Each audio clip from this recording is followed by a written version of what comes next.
नमस्कार दोस्तों, स्वागत है आप सभी का आपकी अपने YouTube channel Shyam class study में। आज की इस वीडियो में उत्तर प्रदेश पुलिस परीक्षा में पूछे जाने वाले जीके जीएस के 37 अति महत्वपूर्ण प्रश्नों का प्रैक्टिस सेट लेकर के आया हूं, जो आने वाली यूपी पुलिस परीक्षा के लिए अत्यंत महत्वपूर्ण और रामबाण प्रैक्टिस सेट है। प्रैक्टिस सेट नंबर है 218। इससे पहले मैं 217 प्रैक्टिस सेट अपलोड कर चुका। अगर आपने वो अभी तक नहीं लगाए तो जाकर के प्ले लिस्ट में सारे प्रैक्टिस सेट आप एक बार लगा लीजिए। पेड कोर्स वाला कंटेंट अब आपको फ्री में दिया जा रहा है। जो आप 700 से 800 रुपये दे करके कोर्स खरीदते हैं, वही कंटेंट मैं आपको अपने चैनल पर आपको फ्री प्रोवाइड करा रहे हैं। लेकिन फ्री कंटेंट की कोई वैल्यू नहीं होती, तो आप सभी लोग लगाइएगा फ्री कंटेंट को और आपको पता चल जाएगा कि यही प्रैक्टिस सेट आपको आने वाले समय में यूपी पुलिस परीक्षा में देखने को मिलेंगे। अगर आप सभी लोग दिन रात मेहनत करके यूपी पुलिस की परीक्षा की तैयारी कर रहे हैं तो आप हमारे इस प्रैक्टिस सेट में 37 में से 25 प्रश्न सही करके दिखाइएगा।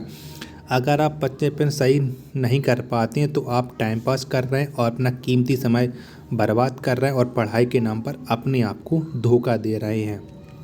तो प्रैक्टिस सेट पूरा करने के बाद आपको पता चल जाएगा कि आप कितने पानी में और आप कितने प्रश्न सही कर पा रहे हैं। प्रैक्टिस सेट पसंद आता है तो वीडियो को आप लाइक कर दीजिएगा। चैनल को आपने अभी तक सब्सक्राइब नहीं किया है तो चैनल को जरूर सब्सक्राइब कर लीजिएगा। प्रैक्टिस सेट को पूरा करने के बाद इसे आप अपने सभी छोटे भाई बहनों का जरूर शेयर कर देना, जिससे वो भी लोग प्रैक्टिस सेट को लगाएं और उन लोगों को भी अपनी तैयारी का पता लग जाए कि उनकी तैयारी यूपी पुलिस परीक्षा के लिए कितनी हुई है। तो चलिए शुरू करते हैं आज का अपना जीके जीएस का प्रैक्टिस सेट नंबर 218। तो पहला क्वेश्चन है आपके सामने कि डबल फॉल्ट का संबंध किस खेल से है। तो किस खेल से है डबल फॉल्ट का संबंध, ये आपको बताना है। तो डबल फॉल्ट का संबंध है टेनिस से। किससे है? टेनिस से है डबल फॉल्ट का संबंध। ऑप्शन नंबर डी इसका राइट आंसर हो जाएगा। अगला प्रश्न है आपके सामने कि अर्जुन पुरस्कार कब से देना शुरू हुआ है। तो कब से दिया जा रहा है अर्जुन पुरस्कार, ये आपको बताना है। तो अर्जुन पुरस्कार शुरुआत हुई थी 1961 से। कब से? 1961 से शुरुआत हुई है अर्जुन पुरस्कार की। ऑप्शन नंबर सी इसका राइट आंसर हो जाएगा। नेक्स्ट है आपके सामने कलिंग पुरस्कार किसके द्वारा दी जाती है। तो कलिंग पुरस्कार को कौन देता है, ये आपको बताना है। तो कलिंग पुरस्कार को दिया जाता है यूनेस्को के द्वारा। किसके? यूनेस्को के द्वारा। ऑप्शन नंबर डी इसका राइट आंसर हो जाएगा। नेक्स्ट है आपके सामने कि पृथ्वी की घूर्णन गति से किस ध्रुव पर पृथ्वी की घूर्णन गति किस ध्रुव पर उच्चतम होती है, ये आपको बताना है। मैं क्वेश्चन गलत पढ़ गया हूँ तो उसके लिए मैं आपसे माफ़ी चाहता हूँ। छोटी मोटी गलती हो जाती है, उसे आप सभी लोग नज़रअंदाज कर दीजिएगा। तो किस ध्रुव पर पृथ्वी की घूर्णन गति सबसे अधिक होती है? तो ये होती है उत्तरी ध्रुव पर। किस पर? उत्तरी ध्रुव पर पृथ्वी की घूर्णन गति सबसे अधिक होती है। ऑप्शन नंबर ए इसका राइट आंसर हो जाए। केंद्र शासित प्रदेशों का शासन कौन चलाता है। तो कौन चलाता है केंद्र शासित प्रदेशों का शासन? तो ये चलाता है राष्ट्रपति। कौन? राष्ट्रपति चलाता है केंद्र शासित प्रदेशों का शासन। ऑप्शन नंबर बी इसका राइट आंसर हो जाएगा। एशिया विकास बैंक का मुख्यालय कहाँ है। तो कहाँ पर है एशिया विकास बैंक का मुख्यालय? तो इसका मुख्यालय है मनीला, फिलीपींस में। कहाँ? Manila, Philippines. Option number C इसका राइट आंसर हो जाएगा। अशोक के अभिलेख को सर्वप्रथम जेम्स प्रिंसेस ने कब पढ़ा। तो कब पढ़ा था अशोक के अभिलेख को सर्वप्रथम जेम्स प्रिंसेस ने? तो ये पढ़ा था 1837 में। कब? 1837 में पढ़ा था। ऑप्शन नंबर डी इसका राइट आंसर हो जाएगा। अगला प्रश्न है आपके सामने कि प्रथम योग विश्वविद्यालय की स्थापना कहाँ हुई थी। तो कहाँ पर हुई थी प्रथम योग विश्वविद्यालय की स्थापना? तो ये हुई थी मुंगेर में। कहाँ? मुंगेर में हुई थी प्रथम योग विश्वविद्यालय की स्थापना। ऑप्शन नंबर बी इसका राइट आंसर हो जाएगा। डेंगू ज्वर किसके द्वारा होता है। तो किसके द्वारा फैलता है डेंगू ज्वर, ये आपको बताना है। तो डेंगू ज्वर फैलता है विषाणु के द्वारा। किसके? विषाणु के द्वारा डेंगू ज्वर फैलता है। ऑप्शन नंबर डी इसका राइट आंसर हो जाएगा। मेट्टूर बांध किस नदी पर बना है। तो किस नदी पर बना है मेट्टूर बांध?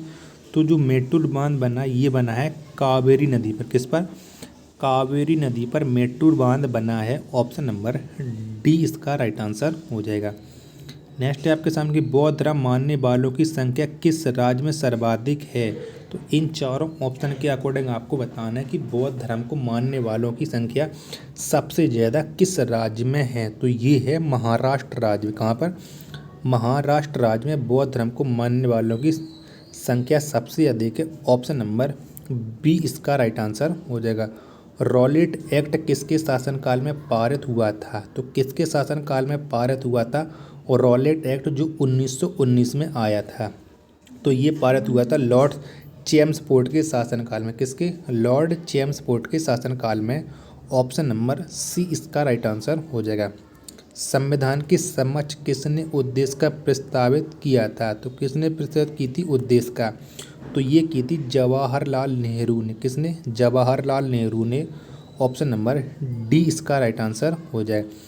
किस गवर्नर जनरल ने खुद को बंगाल का शेर कहा था? तो किस गवर्नर जनरल ने खुद को बंगाल का शेर कहा था, ये आपको बताना था। तो कौन था वो गवर्नर जनरल जिसने अपने आप को बंगाल का शेर कहा था? तो ये था लॉर्ड वेलेजली। कौन? लॉर्ड वेलेजली ने खुद को बंगाल का शेर कहा था। ऑप्शन नंबर ए इसका राइट आंसर हो जाएगा। जवाहरलाल नेहरू कांग्रेस के अध्यक्ष कितने बार बने? तो कितने बार बने थे जवाहरलाल नेहरू कांग्रेस के अध्यक्ष? तो ये बने थे कांग्रेस के 3 बार अध्यक्ष। कितने बार? 3 बार ये कांग्रेस के अध्यक्ष बने थे Jawaharlal Nehru. Option number B इसका राइट आंसर हो जाएगा। भारत छोड़ो आंदोलन किस वायसराय के काल में हुआ था? तो किस वायसराय के काल में हुआ था भारत छोड़ो आंदोलन? तो ये हुआ था लॉर्ड लिनलिथगो के शासनकाल में। किसके? लॉर्ड लिनलिथगो के शासनकाल में। ऑप्शन नंबर सी इसका राइट आंसर हो जाएगा। बेसिन की संधि किस वर्ष हुई थी? तो किस वर्ष हुई थी बेसिन की संधि, ये आपको बताना है। तो कब हुई थी? तो बेसिन की संधि हुई थी 1802 में। 1802 में बेसिन की संधि हुई थी। ऑप्शन नंबर डी इसका राइट आंसर हो जाएगा। कश्मीर में हिंदू राज्य की स्थापना सर्वप्रथम किसने की थी? तो किसने की थी कश्मीर में हिंदू राज्य की स्थापना?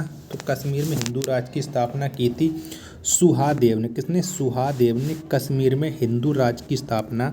ऑप्शन नंबर ए इसका राइट आंसर हो जाएगा। देश का पहला लोहे इस्पात कारखाना कुल्टी में किस वर्ष स्थापित किया गया था? तो किस वर्ष स्थापित किया गया था देश का पहला लोहे इस्पात कारखाना जो कुल्टी पश्चिम बंगाल में है? तो इसकी स्थापना हुई थी 1874 में। कब? 1874 में। ऑप्शन नंबर सी इसका राइट आंसर हो जाएगा। अगला आपके सामने कि बाबर का वास्तविक नाम क्या है? तो क्या था बाबर का वास्तविक नाम? तो इसका वास्तविक नाम था जहारुद्दीन। कौन? जहीरुद्दीन। ऑप्शन नंबर बी इसका राइट आंसर हो जाएगा। अगला प्रश्न है आपके सामने, कांग्रेस के किस अधिवेशन में हिंदी को राष्ट्रभाषा के रूप में प्रस्तुत किया गया?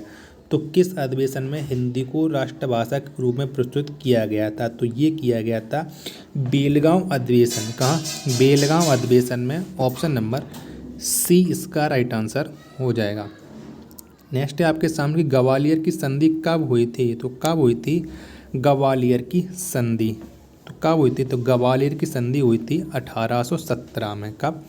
1817 में ग्वालियर की संधि हुई थी। ऑप्शन नंबर बी इसका राइट आंसर हो जाएगा। गोमतेश्वर की मूर्ति का निर्माण किसने करवाया?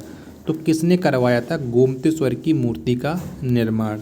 तो इसका निर्माण कराया था चामुंडा राय ने। किसने? चामुंडा राय ने गोमतेश्वर की मूर्ति का निर्माण। ऑप्शन नंबर ए इसका राइट आंसर हो जाएगा। टिहरी बांध का निर्माण किस नदी पर हुआ है? तो किस नदी पर हुआ है टिहरी बांध का निर्माण? तो टिहरी बांध का निर्माण हुआ है भागीरथी नदी पर। किस पर? भागीरथी नदी पर टिहरी बांध का निर्माण हुआ है। ऑप्शन नंबर डी इसका राइट आंसर हो जाएगा। H5N1 वायरस किस रोग के लिए उत्तरदायी है? तो किस रोग के लिए उत्तरदायी है H5N1? तो ये उत्तरदायी है बर्ड फ्लू के। किसके लिए? बर्ड फ्लू के लिए यह रोग उत्तरदायी है। ऑप्शन नंबर सी इसका राइट आंसर हो जाएगा। विश्व बैंक का मुख्यालय कहाँ है? तो कहाँ पर स्थित है विश्व बैंक का मुख्यालय? तो ये स्थित है वाशिंगटन DC अमेरिका में। ऑप्शन नंबर डी इसका राइट आंसर हो जाएगा। अगला प्रश्न है आपके सामने कि प्रकाश संश्लेषण में प्रकाश के किस रंग का तरंगदैर्घ्य सर्वाधिक प्रभावशाली होती है। तो किस रंग की तरंगदैर्घ्य सबसे अधिक होती है ये आपको बताना है। तो किस रंग की होती है तरंगदैर्घ्य सबसे अधिक, तो ये होती है लाल रंग की। किसकी? लाल रंग की तरंगदैर्घ्य सर्वाधिक होती है। ऑप्शन नंबर सी इसका राइट आंसर हो जाएगा। अगला क्वेश्चन है आपके सामने कि 1942 की भारत छोड़ो आंदोलन के दौरान भारत का वायसराय कौन था। तो कौन था 1942 में भारत का वायसराय जब भारत में भारत छोड़ो आंदोलन हुआ था। तो उस समय वायसराय था लॉर्ड लिनिथगो। ऑप्शन नंबर सी इसका राइट आंसर हो जाएगा। अगला है आपके सामने कि मक्खी का वैज्ञानिक नाम क्या है। तो क्या है मक्खी का वैज्ञानिक नाम ये आपको बताना है। तो कौन सा है मक्खी का वैज्ञानिक नाम, तो इसका वैज्ञानिक नाम है मस्का डोमेस्टिका। क्या? मस्का डोमेस्टिका। ऑप्शन नंबर सी इसका राइट आंसर हो जाएगा। नेक्स्ट प्रश्न है आपके सामने कि पूना की संधि कब हुई थी। तो कब हुई थी पूना की संधि। तो जो पूना की संधि हुई थी ये हुई थी 1817 में। कब? 1817 में पूना की संधि हुई थी। ऑप्शन नंबर ए इसका राइट आंसर हो जाएगा। 1817 में ही ग्वालियर की संधि हुई थी, जो मैं आपको पिछले क्वेश्चन में बता चुका हूँ। नेक्स्ट है आपके सामने कि पुरंदर की संधि कब हुई थी। तो कब हुई थी पुरंदर की संधि ये आपको बताना है। तो 1665 ईस्वी में पुरंदर की संधि हुई थी। ऑप्शन नंबर ए इसका राइट आंसर हो जाएगा। नेक्स्ट है आपके सामने कि अंग्रेज तथा टीपू सुल्तान के बीच 1784 ईस्वी में कौन सी संधि हुई थी। तो कौन सी संधि हुई थी 1784 में अंग्रेज तथा टीपू सुल्तान के मध्य। तो ये हुई थी मंगलोर की संधि। किसकी? मंगलोर की संधि। ऑप्शन नंबर डी इसका राइट आंसर हो जाएगा। अगला प्रश्न है आपके सामने कि नाजीवाद की स्थापना किसने की। तो किसने की थी नाजीवाद की स्थापना ये आपको बताना है। तो नाजीवाद की स्थापना की थी एडोल्फ हिटलर ने। किसने? एडोल्फ हिटलर ने। ऑप्शन नंबर सी इसका राइट आंसर हो जाएगा। अगला प्रश्न है आपके सामने कि पृथ्वीराज रासो के लेखक कौन है। तो कौन है पृथ्वीराज रासो के लेखक। तो इसके लेखक हैं चंद्रवरदाई। ऑप्शन नंबर बी इसका राइट आंसर हो जाएगा। जहांपनाह भवन का निर्माण किसने किया था। तो किसके द्वारा किया गया था जहांपनाह भवन का निर्माण। तो ये कराया था मोहम्मद बिन तुगलक ने। किसने? मोहम्मद बिन तुगलक ने जहांपनाह भवन का निर्माण। ऑप्शन नंबर ए इसका राइट आंसर हो जाएगा। नेक्स्ट प्रश्न है आपके सामने कि बाणभट्ट किसके दरबार में रहता था। तो किसके दरबार में रहता था बाणभट्ट ये आपको बताना है। तो बाणभट्ट रहता था हर्षवर्धन के दरबार में। किसके? हर्षवर्धन के दरबार में। ऑप्शन नंबर डी इसका राइट आंसर हो जाएगा।